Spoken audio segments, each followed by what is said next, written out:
Rob and Cynthia are democracy entrepreneurs. They are creative about solving the problem so we can get that goal of policies that make a difference in people's lives. When I first met Rob and Cindy, they were like the Adam and Eve of election reform, the Bonnie and Clyde of ranked choice voting.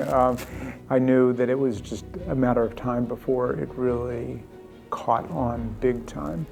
And it is one of the most positive things going on in America today.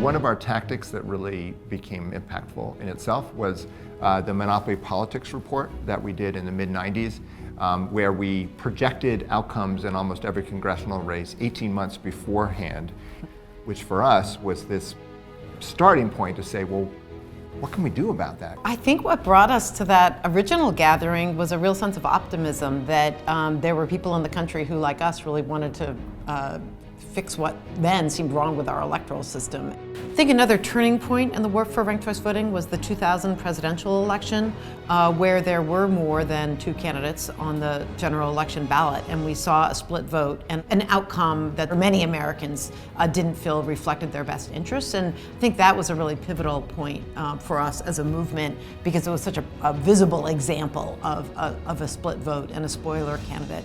And that really, I think, fueled more interest and support for ranked choice voting. Representational democracy is about representing the people.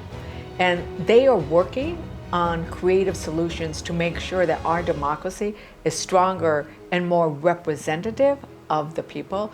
The work that they are doing is groundbreaking.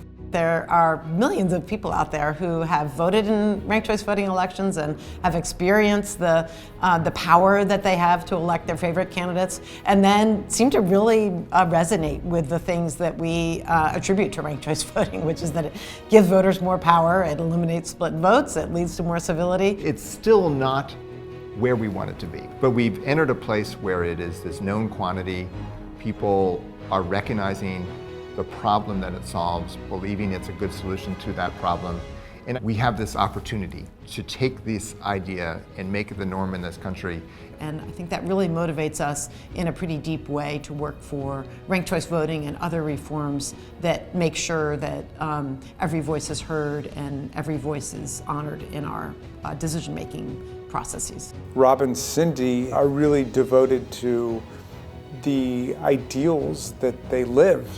And so I want to say cheers to them.